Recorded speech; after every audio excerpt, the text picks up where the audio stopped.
Empezamos esta actividad, esta presentación de la Fundación Caballero Bonal. Perdonad que nos ponga el vino a vosotros también, ya sabéis que después hay un vino por cortesía de Tabanco el Pasaje, pero el autor hoy va a tener ese privilegio para entonarse un poquito antes.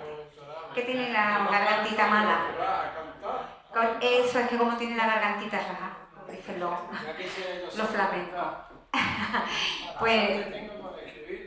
Pues nada, vamos primero, os saludo antes de... Estamos encantados de teneros otra vez en la casa de Caballero Bonal, la casa de las letras, la casa de... También se le llama letras a las letras del flamenco, con lo cual también es la casa de la literatura y del flamenco, y hoy vamos a unar esas dos artes. Debería estar aquí... Bueno, antes que nada, nuestra amiga Mercedes me ha recordado que a las 8 de la tarde entraba el otoño, así que estamos estrenando esta estación, estrenando la estación, es un día muy bonito, muy agradable.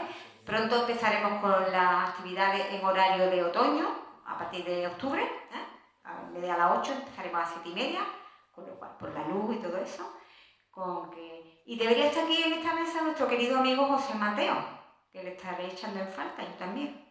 Pero por un motivo de salud no me ha llamado a última hora y voy a intentar suplirlo.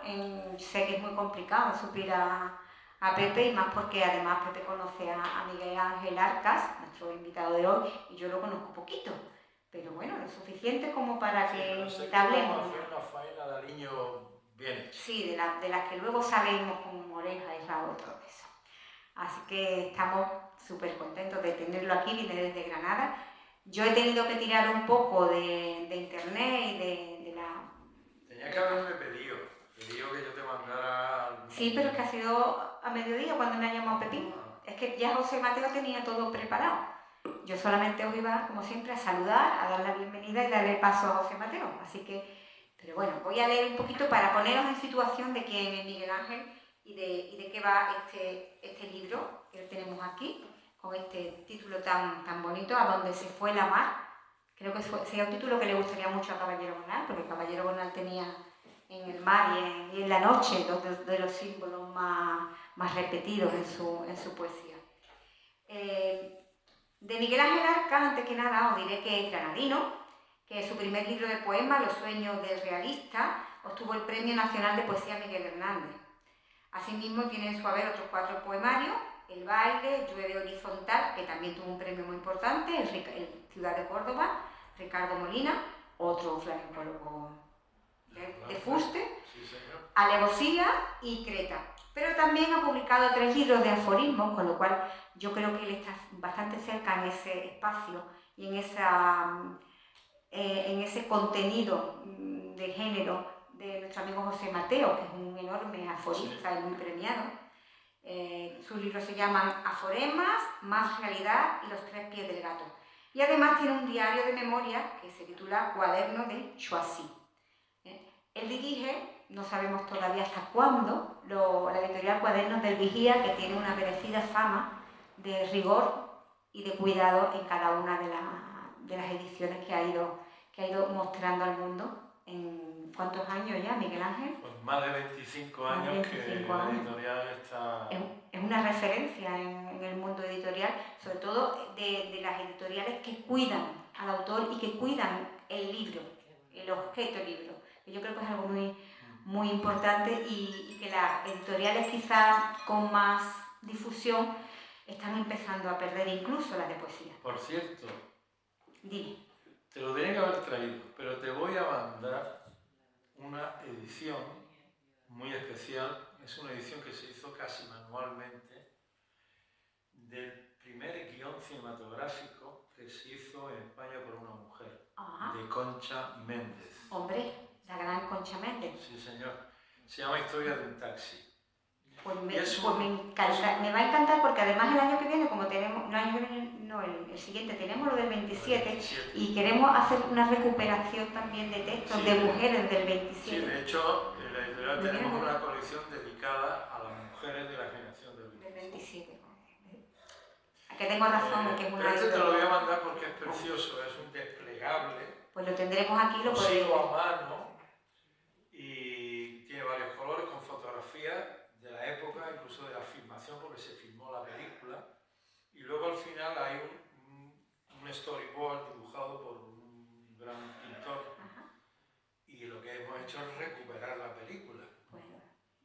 leemos aquí, o sea que lo podréis ver. Bueno, algo vamos a decir sobre a dónde se fue la mar. Pero te lo voy a mandar para que veas, te va a encantar. Ay, sí, seguro. Lo voy a compartir con ellos también. A donde se fue la mar es un cancionero singular con una voz moderna y consciente de su tiempo y espacio recoge el pulso de la rica tradición andaluza. Señala Juan Pinilla, el crítico, la soleá, esa forma breve y profunda de 3 versos, se convierte en el vehículo perfecto para condensar siglos de sentir popular y filosofía. Arca se inscribe con naturalidad en la genealogía de grandes poetas como Machado y Lorca, que entendieron el cante no solo como estética, sino como una forma profunda de pensamiento arraigada en el sentir del pueblo. Y en esta línea también Caballero Bonal. Después voy a leer un texto antes de empezar para ponernos todos en línea. Los versos de A donde se fue la mar abordan con sensibilidad y lucidez temas diversos como la política, los amores fugaces, la lucha de clase, la precariedad, la memoria de la tierra. En ellos resuenan los ecos de la pena honda, características del flamenco, pero también emerge una chispa festiva, la alegría que palpita en los encuentros y celebraciones. Este poemario es una invitación a sumergirse en la esencia del sentir andaluz a través de una mirada poética actual y comprometida. Miguel Ángel Arcas logra, con la concisión de la soleá, expandir universos de significado y emoción, conectando la raíz cultural con las inquietudes del presente. Este precioso texto no es mío, este precioso texto es del mundo de Juan Pinilla, que es a su vez un gran cantador de Granada. Exacto. Jovencito, ahora ganó la Minera, y es un buen crítico. Y es un buen crítico. Y buen escritor también, porque escribe, acaba de sacar una novela. Pues nada, desde aquí le hacemos este pequeño homenaje, no me quiero yo aprovechar de ese texto, sino que lo he leído en nombre de él, porque bueno, no teníamos presentador y yo soy hoy la presentadora suplente. Lo que sí quiero leer ahora, Miguel Ángel, me va a permitir, voy a leer un poema de Caballero Bonal,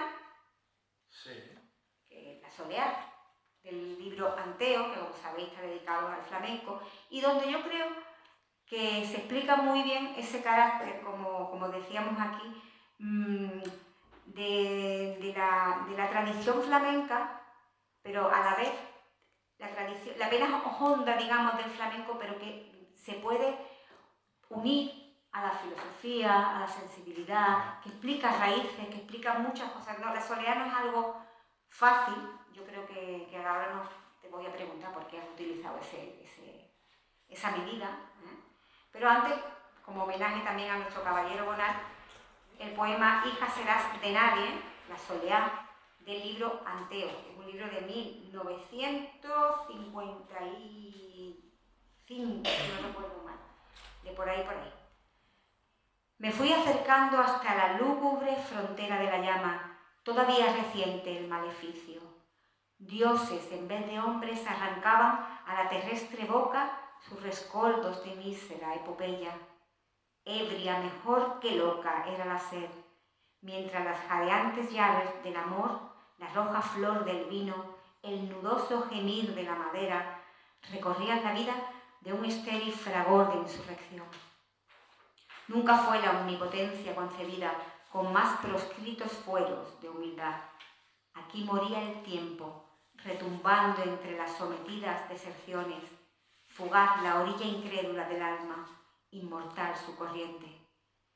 Pero la mordedura de lo negro, tú también, repetía, toca mis azotados senos infecundos, abre el furioso horno del relámpago, ciega a tu casca en la lujuria de la estación del hambre, en las sangrientas volutas del recuerdo, por las roncas angosturas de un grito. Allí verás cómo se alza en errabunda cólera tu propia sumisión. Bebe conmigo el cuenco de la música, la líquida maraña del lamento, pérfido amor tendido en la harapienta majestad de la noche, menguando el clamoroso martirio de la luz.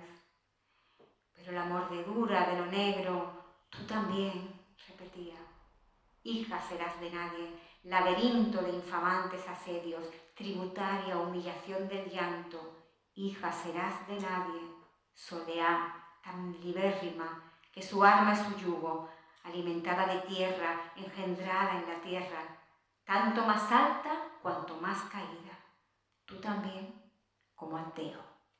Muy bien. Pues muy maravilloso. Y creo que nos da pie para hablar de por qué la soleá, por qué esa forma esconde tanto, por qué esa libérrima soleá, Sí. que no es hija de nadie.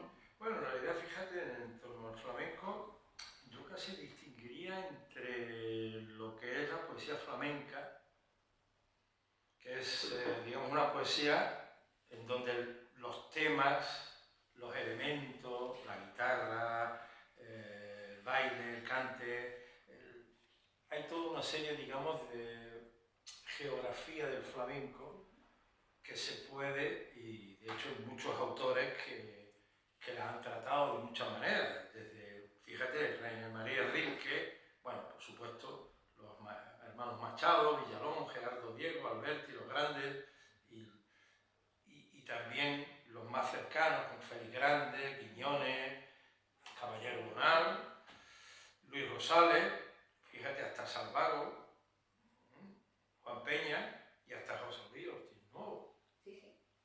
Es decir, todos estos escritores también han tocado el tema de Del la flamenco. poesía y del flamenco. Y hay incluso colecciones completas Claro. ahora mismo en Sevilla sobre Pero eso. sí que es bueno también distinguirlo de lo que serían las coplas o los textos para ser cantados en el flamenco, para que un cantador los cante, para que lo haga suyo, porque al fin y al cabo tú escribes la letra o se escribe la letra, o bien a nivel popular por tradición, o bien por autores, que hay también autores muy importantes que han hecho letras flamencas, pero luego es el cantador quien las hace suyas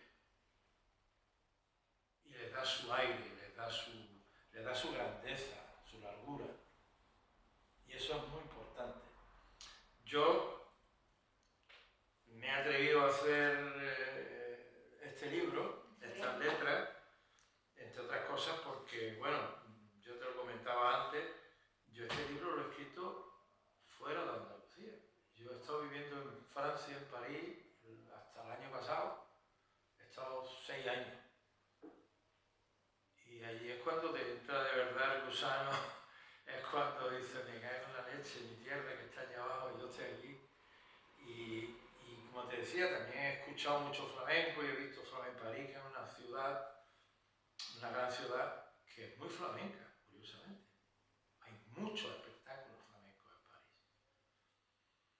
Y me entraba y yo, pues ya, pum, pum, pum, pum, y la soledad para mí era el cante por excelencia. De hecho, la letra de la soledad no solo se canta por soleales, sino también la pulería, Sí, en la misma medida. los tangos, los tientos se pueden cantar con la letra de la soledad, con los tres versos de la soledad, ¿no? Entonces, claro, yo empecé a escribir allí en París, me venía, yo escuchaba flamenco, como siempre, pero claro, allí suena de otra manera. Cuando estás fuera de tu tierra, las cosas cambian. Y claro, pues empecé a pum, pum, pum, pum. Luego ya lo terminé aquí, cuando volví a Granada, pues ya lo terminé allí y lógicamente... Y ya le diste el aire granadino, flamenco también granadino. lo tiene al final, la última parte lo tiene. Entonces, bueno, ya se publicó y ahora pues lo estamos moviendo, hemos estado en Málaga, en Granada, ahora iré también a Valencia, a Madrid. Y al País Vasco me dijiste antes. A Córdoba. Y me dijiste que también al País Vasco, ¿no? Al País Vasco también voy a ir, que hay mucho predicamento el pero hay flamenco. mucha afición en el País Vasco al flamenco. El flamenco es universal, gusta en todos sitios. Lo que pasa es que hay sitios que vete a saber, puede ser, en el caso, por ejemplo, de Navarra, es que ha habido emigración andaluza a Navarra, al sur de Navarra. Entonces hay la afición allí. En fin, de hecho hay alguna letrilla, te digo, precisamente hablo de eso, de haberlo escrito dice así esa letra, dice, qué gracia lo de escribir a lo tonto, solear en París. Y eso dice. Porque era así, a lo tonto, porque empiezas pum, pum, un día, una situación, en otra, pum, pum, y vas escribiendo, y vas escribiendo. Fíjate, Caballero Bonal decía que su libro más jerezano, que es 2 días de septiembre, lo escribió él en Bogotá, y decía, si hubiera estado en Jerez, seguramente no lo habría escrito. No lo habría escrito, claro. Es que cuando estás fuera, te vienen, te rebotan, se vienen las evocaciones, los momentos, los aires, los sonidos, todo lo echas de menos, es una especie de melancolía que te asalta y que tú la traduces, en este caso en clave flamenca. Y esto es. Luego yo he escrito también otras cosas allí, pero curiosamente, de hecho, me he puesto en contacto con el Instituto Cervantes para presentarlo también en París.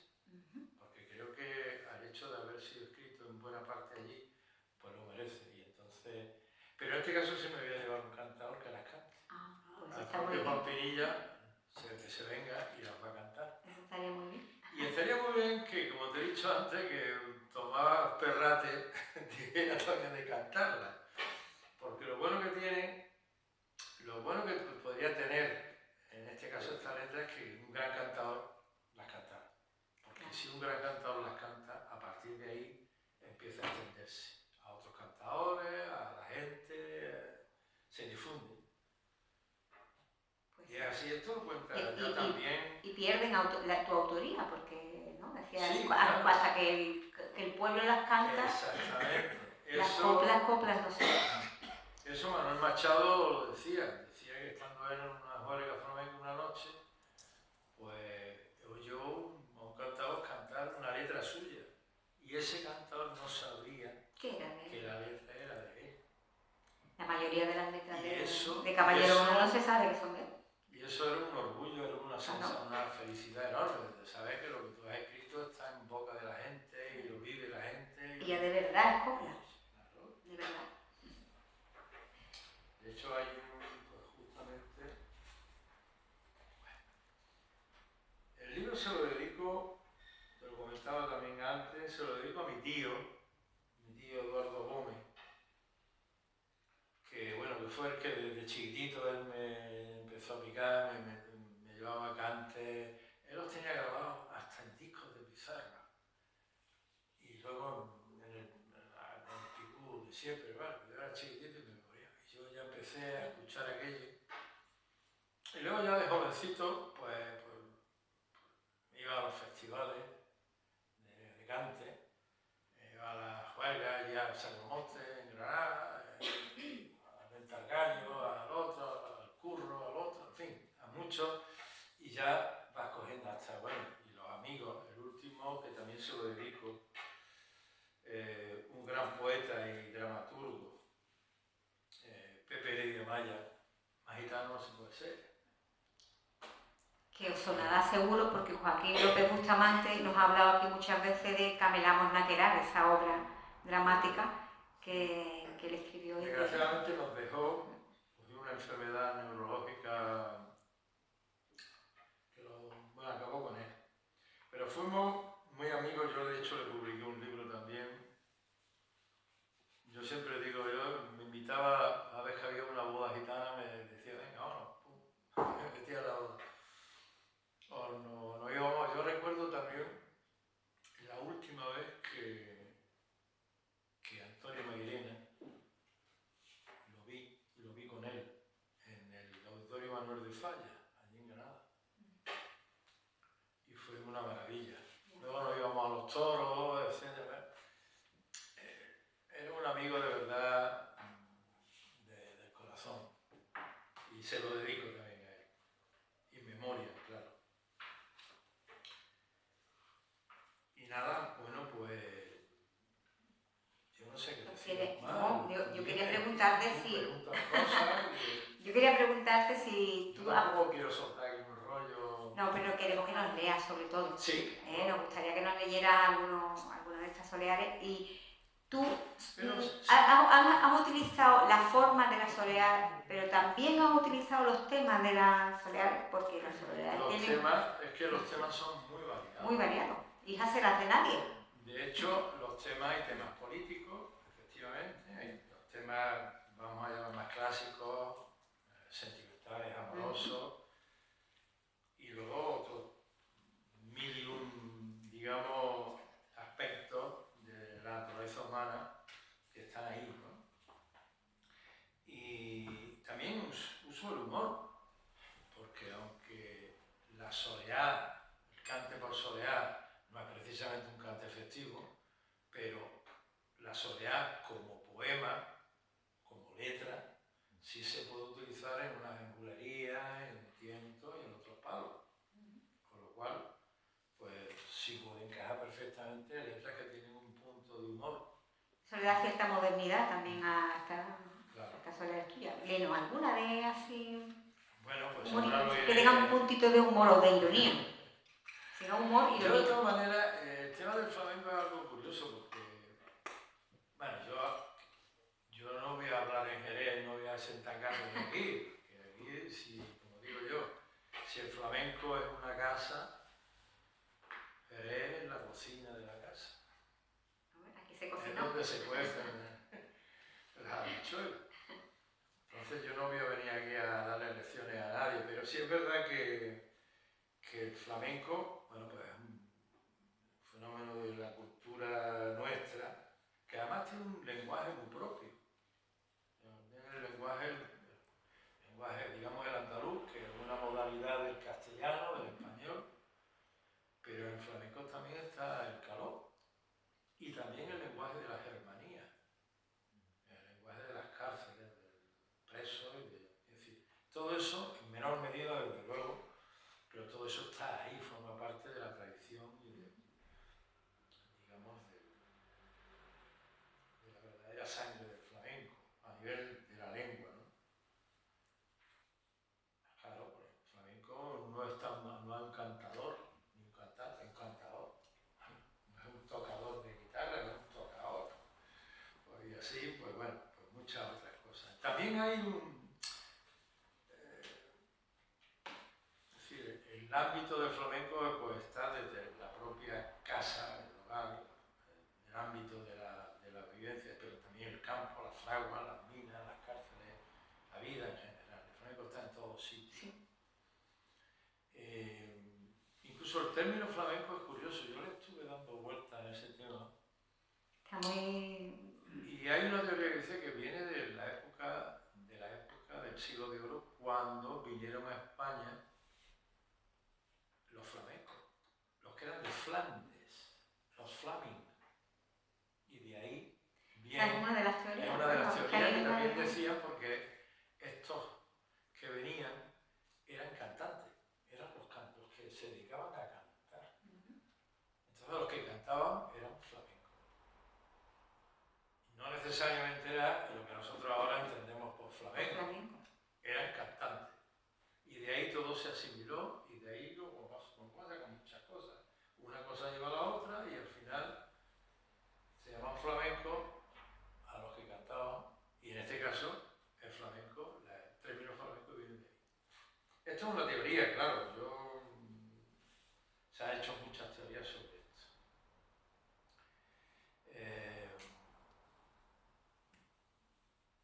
Luego, una letra divertida, claro. Voy a entremeter una letra divertida, de las que, porque hemos hablado del humor, pero no hemos Hombre, dicho por ejemplo, de la lengua del flamenco ya se sabe, ¿no? De cantidad de palabras que vienen del caló, pero que ya las tenemos incorporadas. Ya sí. No solo en el flamenco, en nuestra vida diaria. El panel, todo el mundo sabe lo que es. Y si tú dices de Dicalá, pues no sabes lo que es Dicalá y lo que es Camerá. La tuca, la tuquela. Y la tuquela. Incluso hay palabras curiosas, un chalao. Chalao. Eso viene del calor. Los piños. Eso, la muy. Calor. La muy, que la lengua. La muy, claro. Hasta giñar, coño. Es calor. Es muy... Yo como lingüista, porque soy lingüista también, estas cosas me fascinan, porque se entierran en la tradición absoluta de nuestra lengua, que nosotros no hemos aprendido a hablar ahora. Esto viene de siglos. Y tenemos una cultura lingüística, y lo digo claramente, del latín salieron cantidades de lenguas. Francés, italiano, portugués, español. Pero claro, en aquellas épocas no había medios de comunicación, no había una cultura que unificara nada. Entonces se dispersaba. El latín que se hablaba en Francia se hablaba de una manera y se fue perdiendo, se fue deteriorando hasta llegar al francés. En España igual, en Italia, en Portugal, en Cataluña.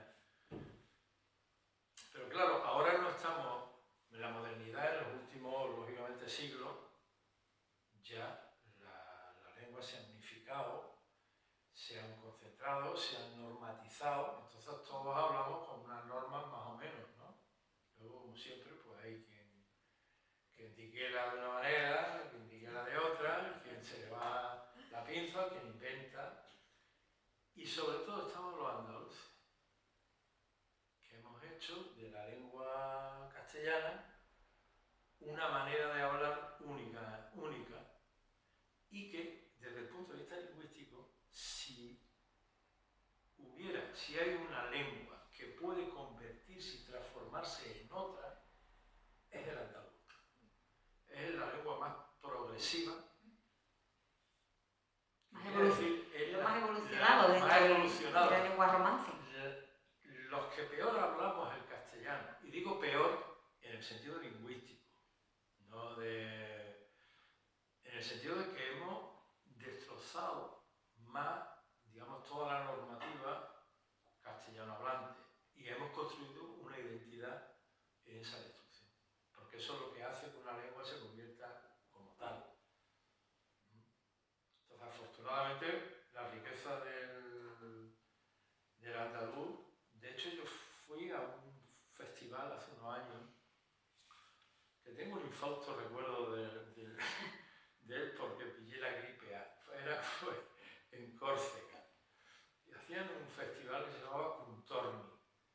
Era un festival literario de todas las lenguas de romance del Mediterráneo. Catalanes, Francia, del norte de Italia, de Friuli, napolitano, siciliano, de aquí, de ahí. Y yo, el andaluz, digo, pero yo les decía que me invitó, el andaluz todavía no es una lengua, es un habla, es un dialecto, por así decirlo, del castellano. Pero tenemos una identidad muy propia. Y tuve y hablé sobre eso. Y es que está clarísimo. Y en ese sentido yo siempre lo digo, nuestra identidad lingüística es la más progresiva, la más evolucionada que existe ahora mismo en el mundo del castellano. Una lengua muy económica. Decimos mucho con algunas hablas latinoamericanas con las que también tenemos cantidad de conexiones. Ojo. Bueno, pues vamos a empezar a... Venga, vamos a ver algunas cositas. Si sonara una guitarra flamenca, la cosa cambia. Pero bueno, vamos a entrar un poquito con un poco de humor ya. Hay algunas que son muy Mira, divertidas. esta que es la segunda que hay, que es muy graciosa. Dice, la burra dale que dale, el mulo bebe que bebe, y tú, calla, calladita, frito, fritito me tienes. Acércate un poquito el micrófono. Ahí va. Venga, la voy a repetir. La burra dale que dale, el mulo bebe que bebe, y tú, calla, calladita, frito, fritito me tienes. Sí. El uso del diminutivo, que es algo también muy típico del habla andaluza. Sí, señor.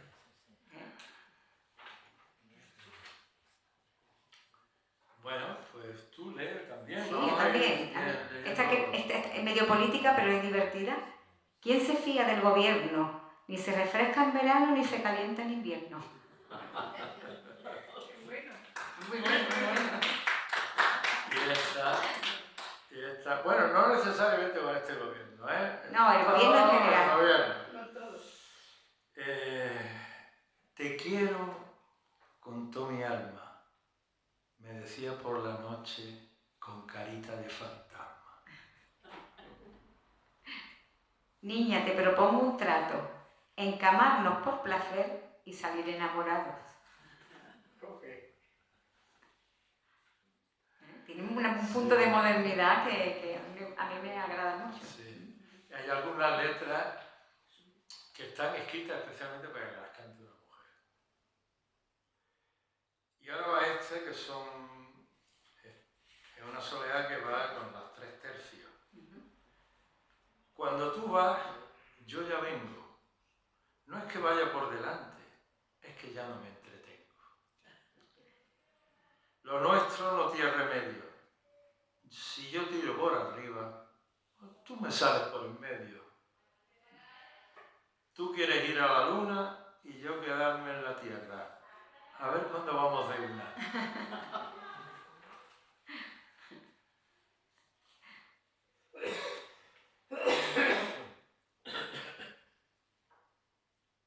No quiero ni din ni don. Lo que quiero es que tú quieras que nos queramos los dos. Esta es muy cantable, ¿eh? Esta es muy cantable. Y mira esta que está en el ámbito de las últimas polémicas y cuestiones en torno al tema de género. Y dice así: sé lo que quieres de mí y tú crees que yo lo quiero. No te me adelantes un pelo porque solo mi sí es sí. Está ahora mismo en el momento. Esta no se podía haber contado hace medio siglo. Y esta delicadeza. Vente conmigo a la mar. Yo cogeré el pescadito y tú te los comerás. Es una delicadeza muy... Sí. Como una parte también muy erótica. Sí. Vamos a ver. Las soleares negras, las soleares de cuatro penas. Esas son muy clásicas. Son muy clásicas, sí. Muy dramáticas. Y esta que dice, que también está pegada por debajo. Dice: ¿quién te ha visto y quién te ve? Que siempre has sido un currante y ahora vas de marqués. Esta también es muy política. Sí, pero que también eso... Buscas un príncipe azul. Tú sigue buscando, porque yo te digo, tururú.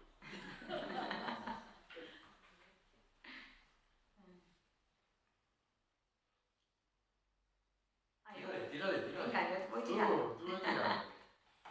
A mí es que me gustan mucho estas clásicas que hemos Pues pasado. venga. Las soleares de las 4 penas me han gustado mucho, porque las veo muy ahí. La de las 4 penas, venga. Sí. Loco está mi corazón, puñalá que tú me dieras, amor que sangrara yo.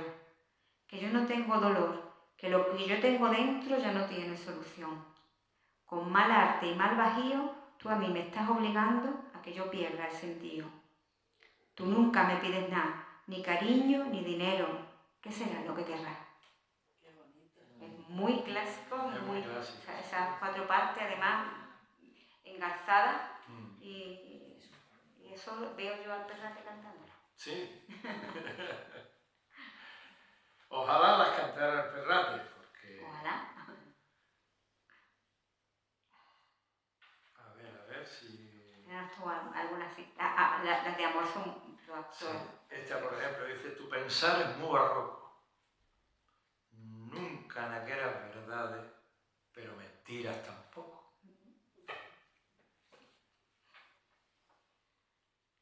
Sin comerlo ni beberlo, te está quitando la vida, la de los ojitos negros. Esta es muy picarona, la que veo ahora. Venga. Dice: al pan y al vino. Lo que a ti te gusta es de la ensalada del pepino. Que también cabe todo eso en el flamenco. En en el flamenco hay una parte también muy psicalíptica. Unas veces está más a las claras y otras veces está más escondido, porque cuando Mira esta que voy a la leer delantada, la cinta del delantal, es algo muy... Mira este que voy a leer ahora que dice: el día menos pensado, cuando menos te lo esperes, se te pudre el bacalao. Y ahí que cada uno lo entienda como quiere. Esto es lo que tiene la poesía y lo que tiene que cada uno la hace suya. Y confiésale una cosa, Miguel Ángel, aparte de que hemos hablado del Perrate, hemos hablado de Pinilla, ¿qué cantaores o cantaoras te gustaría a ti que se metieran en tus letras? Un buen cantador, me da igual. Bueno, a mí me ¿No tienes una preferencia? Coño, el Perrate, por ejemplo. Sí, pero oye, si lo hemos dicho, vamos a decir alguno más que esté a nuestro alcance, Hombre, no sé, para hacérselo llegar. de mi tierra me hubiera gustado, para que ya no lo puedo hacer, Enrique Morente. Hombre. Que de hecho, él tenía una letrilla mía. Pues yo tenía buena relación con él y le pasé una letrilla. Pero tuve la mala suerte que al poquito, la vida que es así. Pues yo por hacérselo llegar a alguien, por hacerle llegar esas letras, porque yo creo que este libro podría... Y yo con los niños, con los hijos, no tengo mucha relación, la verdad. Yo lo tenía con él. Los niños son jovencitos, son de otra generación, están en otro... Pero vamos, si lo canta, yo lo he cantado. Que el Kiki Morente, el chaval, canta muy bien, y la Soleá, nunca mejor dicho, es un primo de mujer. Y esta Soleá que os va a sonar también el final, porque habla del gitanismo, del pueblo gitano que siempre dice esto. Aquí lo hemos dicho muchas veces, además hemos celebrado aquí conferencias sobre gitanidad, sobre el romaní también, hemos tenido varios talleres y nos hemos despedido con algo muy parecido a esto. Para que nos demos cuenta, nos tendría que faltar todo lo que vale la pena, la salud y la libertad. Sabéis que el saludo gitano habla de eso, de la salud y la libertad. Sí. Y esta que también es muy política y que pega también fuerte, dice: los políticos rateros ni nos dicen la verdad, ni nos mienten con salero. Que cada vez son más zainas. Y esta que dice: por poquito que te duela, que nunca te pase a ti, querer y que no te quieran. Y esa sí que está en la vida de todos. Verdad es que te he querido y ahora ya no te quiero, pero el tiempo lo he perdido. Tiene también, va detrás de esa, y aunque no viene... Esta es antimonárquica. Venga, vamos allá. No tiene fatiguita el rey, rodeado de amiguitas, vive mejor que seis. Esto va para Juan Carlos. A ese no sé qué decir.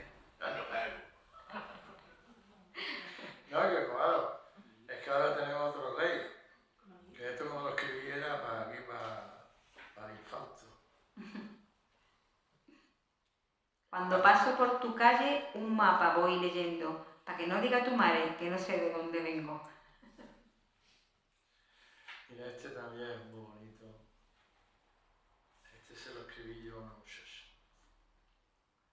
Cruzando la mar los dos, en un barquito de vela, así viviría yo.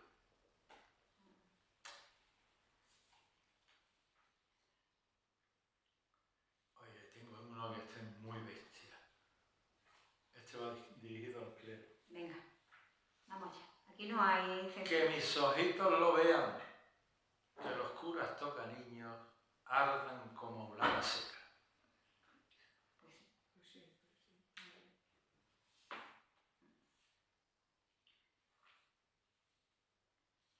¿Quién te ha visto y quién te ve? Ayer revolucionario, hoy vaya usted a saber. Vaya usted a saber.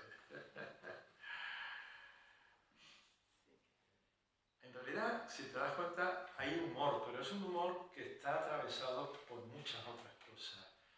Por sensibilidad social, y por cierta amargura también. Hay veces que hay una gótica de desencanto también, ¿no? En ese humor. Bueno, que es propio de la soledad. Claro. Aunque hay algunos que, ya te digo, pues se pueden cantar por bulería tranquilamente porque... Y léenos algunas de las que son, las que tienen que ver con Granada, porque venga, hay unas que son muy bonitas. Mira, esta voy a leer que también son otras soleadas de 3/3, que no tiene que ver con Granada exactamente, pero a mí me gusta mucho. Dice, comer bien y el agua clara son cositas que te limpian y te bendicen la cara. Si me gusta el toma que toma, igual que el dale que dale, más me gusta tu persona. Ni fea ni con guapura, ni altiva ni arrebolada. Me gusta porque me gusta.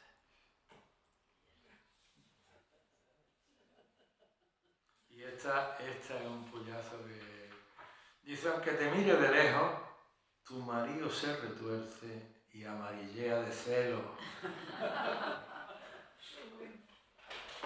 Aunque te mire de lejos. Venga, tírale. Venga, la soleada. Yo quiero leer la soleada del Sacromonte, que Venga, me gusta mucho. Tírala. Las que van de Granada, porque yo también tengo mi parte granadina. Entonces, que no me voy a casar. Te he dicho que no y que no, que yo no voy a picar. Si yo a Granada he venido, no es por venir sin más, sino a ronear contigo. Déjate ya de señales, lo que quiero es que me quieras, primita, como tú sabes. Yo no sé lo que tiene Granada, que vuelve con la mili hecha, todo el mundo que va para allá. Mira, no te digo más, te dejé estas soleares cuando volví a Granada. Son de las soleares del Sacromonte. Exactamente, luego está la soleada que la lleva. Dice, hartito vengo de currar para que tú ahorita vengas a dármela por detrás. Contigo tengo sufrido lo que no hay en los escritos, y es porque no me has querido. No me vengas con duqueles, que ya tengo con las mías peores que un dolor de muela.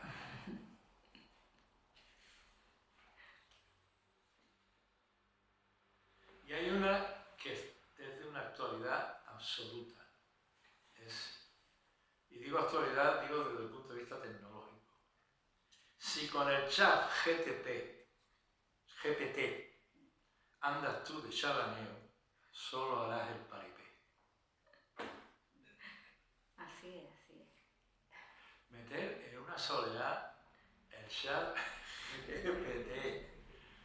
Yo cuando lo veo digo, pero Miguel, ¿qué es lo que estás haciendo? Si no hay, claro, modernidad. Es que ahora es lo que tenemos. Ahora, también hay que hablar de estas cosas, obviamente. No te puedes quedar solo, sino hay realidades que tenemos ahora que hay que hablar de ellas. El flamenco tiene que hablar de ellas. Hombre, los flamencos siempre han hablado también de lo que estaba sucediendo. ¿Acordáis de esa letra que dice, que al final dice que lleva más peligro que lleva el ferrocarril? Y era una letra que estaba hecha en la época en la que el tren empezaba. Y aquí tú hablas de avión, de los aviones, hablas de ChatGPT, hablas de la lotería, hablas de cosas que son de... Eso también lo tiene, por ejemplo, algunos temas de... Ay, es que es un flamenco que es jerezano. Mira, este, por ejemplo. ¿De Antonio Gallego? No. Bueno, se me acuerdo ya. Sí, ¿Puedes repetir? No te he escuchado, perdón. No, que también hay un tema flamenco que hablan también de cosas, ¿no? Sí, más clásicas, ¿no?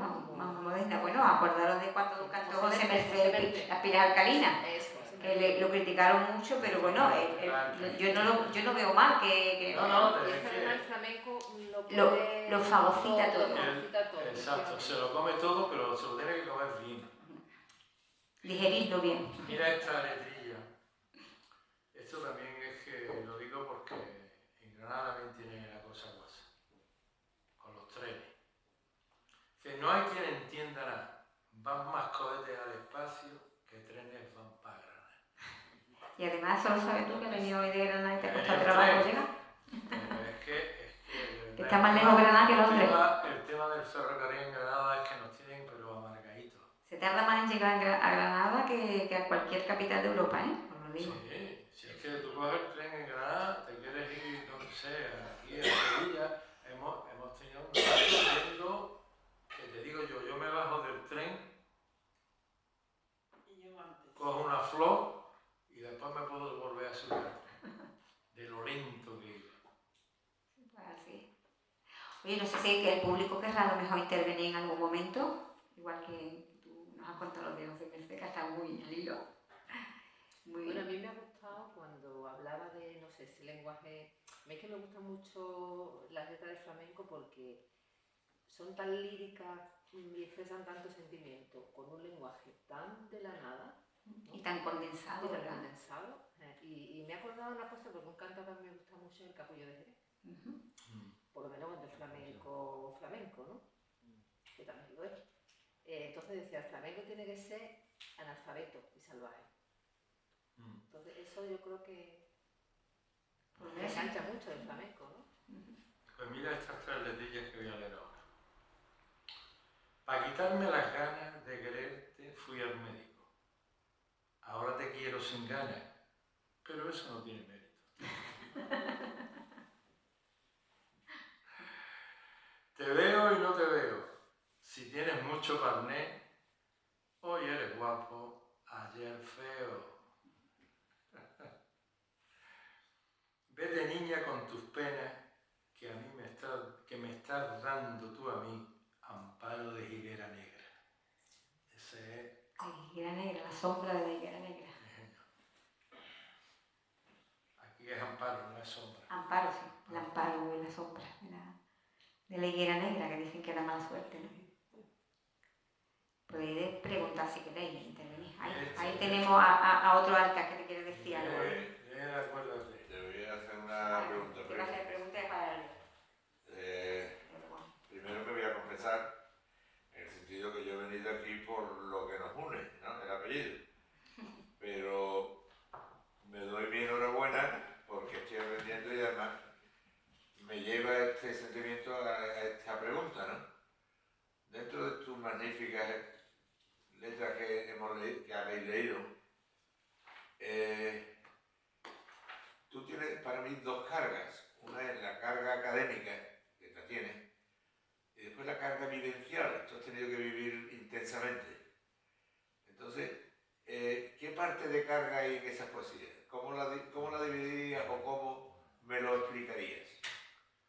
Hombre, en la carga que tú llamas académica, pues es el conocimiento que tengo, en este caso, del poema llamado Soleá, que tiene una estructura, tiene una forma y que yo respeto en su tradición. Porque además, es verdad que son 3 versos octosílabos que riman los impares, pero también las hay de 4, que por cierto, hablando justo con Tomás Perrate, me decía, a mí me gustan más las de 4, porque me viene mejor para rematar el cante. Eso es por el lado académico. Por el lado vivencial, pues que se explican por sí solas. Yo no tengo que... Esto es lo que tiene la poesía y lo que tiene la escritura y tiene la letra, que no tienes que explicarlas, se explican ellas están ahí. Si yo me pongo a explicarlas, ya la cago. Y porque el poeta no solamente escribe, o incluso las menos veces escribe de él, escribe de ti, escribe del lector. Eso es, si un poeta solamente escribe de su vivencia y no se mete en la vivencia del otro, se queda muy corto. No, pero ya no es que yo escriba de la vivencia del otro, es que yo, el escritor escribe, lógicamente no puede escribir de algo que él no ha pasado por él. No ha pasado o no está de alguna manera, ¿me entiendes?, trabajando. Pero lo que yo puedo escribir de mí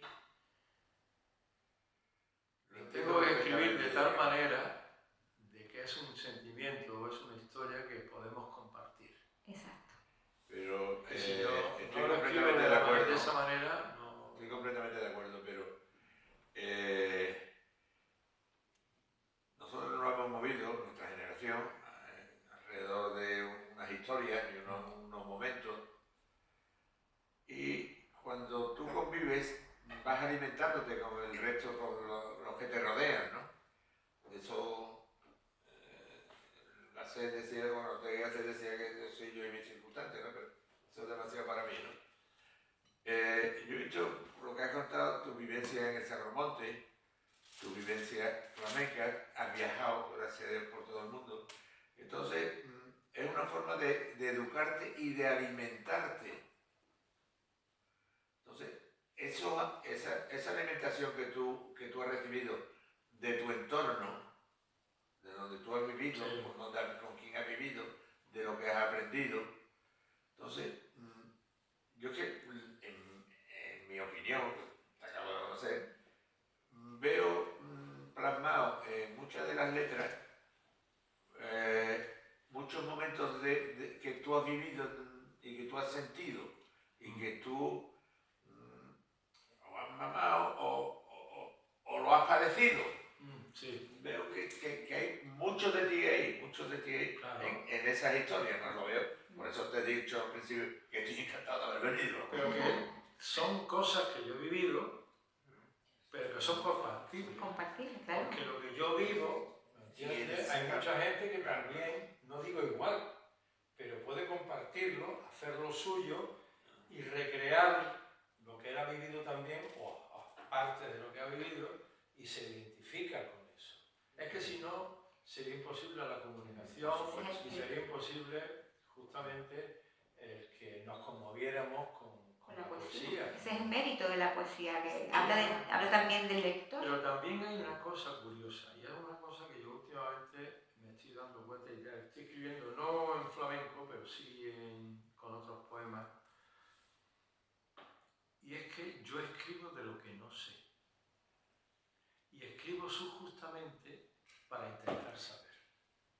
Porque la poesía me sirve para saber, para investigar, para descubrir aquello que estaba oscuro, o aquello que se me resistía, o aquello que estaba en un lugar que yo no tenía acceso.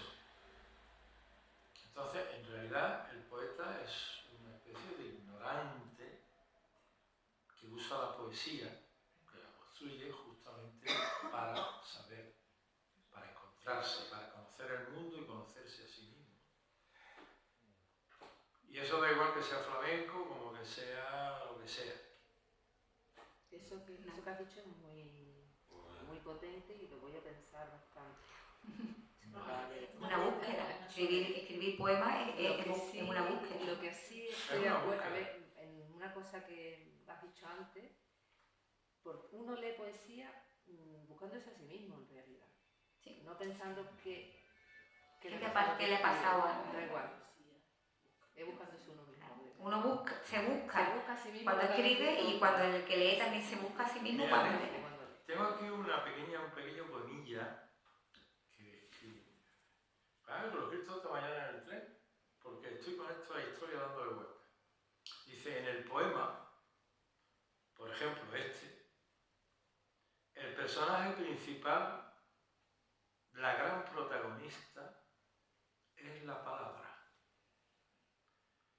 La oscilación verbal. Y yo, su contingencia. Se podría decir, me sucede el poema. No hablo de sucesión, sino de suceso, obviamente. Me sucede.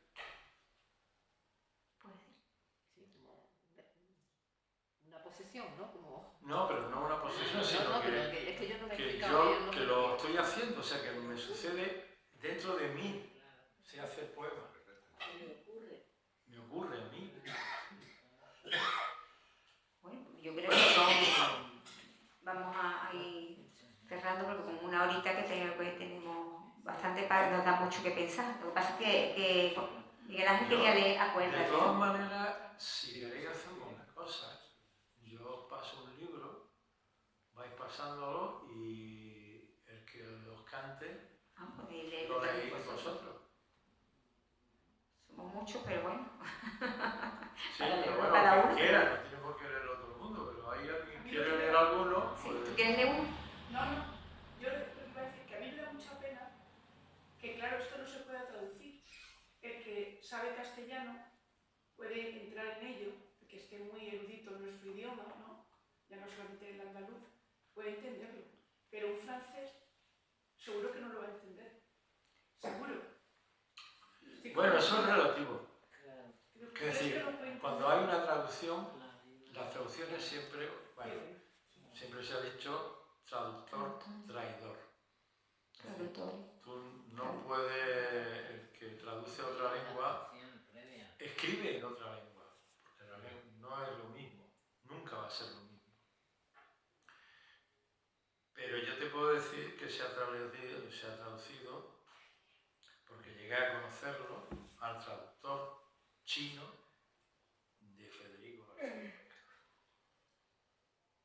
Manda Bemole traducir al chino, ¿me entiendes?, el poema del Cantebón. ¿Cómo lo hace? Y yo sé ¿cómo? Pues este hombre tiene que conocer, primero respirar bien el flamenco, respirar bien en la lengua de Lorca, que hay ahí, y buscar un símil parecido, que conecte, que dialogue, de lo que sería la cultura china, que lógicamente va a ser otra cosa muy distinta, pero va a evocar sensaciones, emociones y, digamos, y escenarios que en algún punto, en algún momento, conectan con Lorca.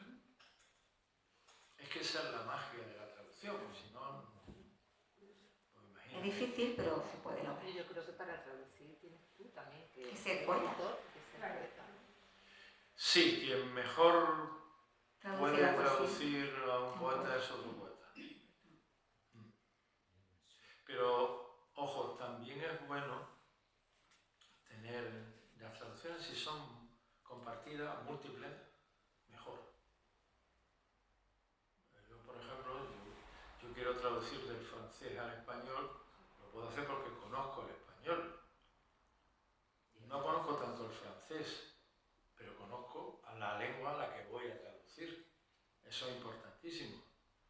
Pero yo también me gustaría traducirlo con un francés que sepa español y con quien yo puedo dialogar y puedo buscar los matices, los perfiles que me permitan encontrar las palabras, las expresiones, la modulación en mi idioma. Yo siempre pienso que la mejor traducción es una traducción compartida, pero lógicamente hecha por un poeta de la lengua a la que se va a traducir. Pero la poesía juega la rima, ¿no? Y la rima del español con una palabra traducida al francés, pues puede ser que no se hace rima. Bueno, las rimas es que son viejos, es una vieja guerra. Sí, en realidad, la rima, históricamente, la rima ha sido parte esencial de la poesía lírica y de la poesía tradicional. Y realmente la rima, la poesía rimada, justamente nació por una sencilla razón, porque era la mejor manera de memorizar el poema. Porque, de hecho, la memoria es finita, no tienes memoria para todo, y entonces si quieres mantener en la memoria, porque en un momento determinado, esto es un invento del siglo XVII. ¿Y antes qué? Antes ¿Era aquí? todo era de aquí en la cabeza. Los abuelos, los viejos contaban, decían, contaban su historia, contaban esto, lo otro, y tú te tenías que, la memoria, guardártelo, porque claro, tú guardas una noche, una historia, pero no guardas un acervo cultural entero. Entonces tendrías que tener un ordenador así de gordo en la cabeza. Estaban los trucos mnemotécnicos, claro. Y ahí, por eso la escritura, la imprenta nació para eso.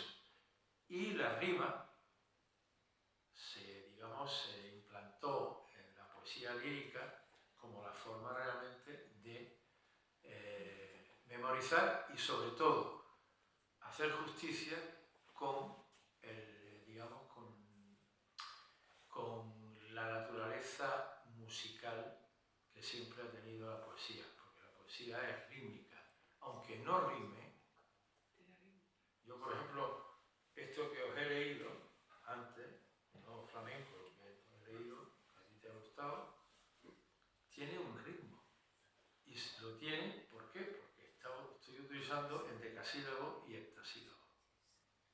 Y eso, en castellano, en la lengua española, tiene un ritmo. Y eso te entra con una naturalidad absoluta. Para traducirlo al francés no podría hacerlo. Tendría que hacerlo de otra manera, porque el francés es una lengua tonalmente aguda. Entonces, se cambia. Sí, Cambia totalmente. todas las palabras son agudas o monosílabas, que son agudas. Una cosita, es que bueno, estamos hablando, se podía traducir o no, y bueno, como has hablado del chat GTP, yo se lo he preguntado a Géminis, que es la inteligencia artificial de Google, y me dice que no se podría traducir porque es un palo fundamental y solemne del flamenco. Es decir, que está vinculado al compás. Eso es lo que me dice Claro. la IA. Claro. Eso, así, dicho, es correcto. Pero, te vuelvo a repetir un poco. Cuando hay una traducción, siempre hay una tradición, es decir, no se puede. O sea, haces otra cosa.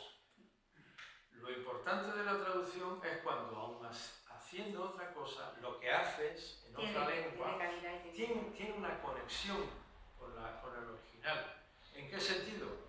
El original utiliza toda la vida, por ejemplo, en el flamenco. Coño, ¿me entiendes? Duende. Lo que tenemos aquí, ¿cómo lo traduce? No existe en otra lengua. Por lo tanto, Pero lo entienden, ¿eh? no puede hacer una traslación Palabra por palabra, ¿no? literal. O sea, tienes que intentar buscar en la otra lengua una manera, una forma de decir que conecte con siendo distinta, conecte con este sentimiento. Y ya formalmente e incluso sonoramente, musical y rítmicamente puede ser distinto.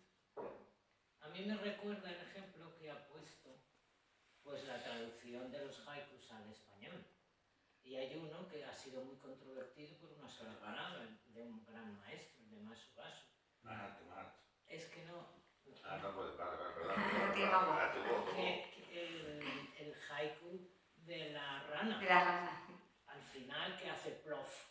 Y eso es una traducción onomatopéyica. Un sonido es un sonido onomatopéyico que vale para todos los idiomas. Y se ha establecido así. Y traducir los haikus japoneses al español, pues es pura esencia, un haiku. Está lleno de simbología. Tráelo al español, pues es lo mismo. Se puede hacer, diga la inteligencia artificial lo que diga. Lo que pasa es que no ha llegado todavía. Vamos a pelear con Géminis. Tanto como para estimar un significado simbólico. Todavía no lo tiene, no lo tiene metido ahí la inteligencia artificial. Pero claro que ya llegará. No, pero la inteligencia artificial. Pero lo ha dicho bien. No piensa. Claro, por eso La digo. inteligencia artificial lo que hace básicamente es recabar información. Pero es lo que tú decías, para hacer ese tipo de traducciones no solamente necesitas conocer tu idioma, sino conocer al que está al lado que te lo va a traducir, al que quieres traducir. Porque tú en esa intercomunicación que vas a tener con el señor o señora del otro idioma, vas a expresarle la simbología y el sentir de aquello que quieres decir en 4 frases. Porque si no, es muy difícil captar la esencia de una soleá, de cualquier palo, vamos. Pero yo lo vuelvo a repetir, no puedes hacerlo. Claro. Porque en el idioma al que se va a traducir una soleá no tiene esos registros emocionales, tonales ni lingüísticos que permitan hacerlo. Pero sí tendrá otro tipo de expresiones, de ritmos y tal, que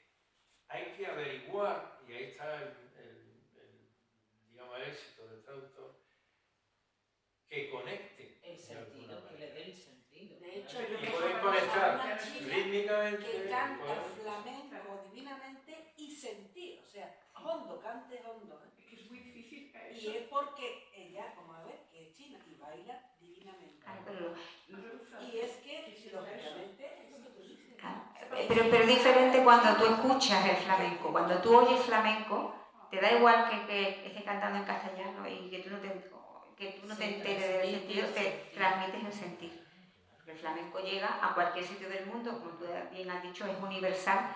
Si escuchas a Tomás Perrate cantar a alguno de estas soleares, te va a dar igual que no lo entiendas, porque de hecho en castellano también algunas veces no nos enteramos de lo que dicen los flamencos, seamos honestos, ¿verdad? Hay veces que no nos enteramos de lo que dicen, pero es que te llega de otra manera, es epidérmico, el ritmo, es el duende, y eso se entiende en cualquier idioma. El duende, el quejido, el ritmo. Eso se entiende en China. Es que todo hay una serie de factores que lógicamente no tienen un equivalente, pero no en chino, en ninguno. Es exclusivo, es único.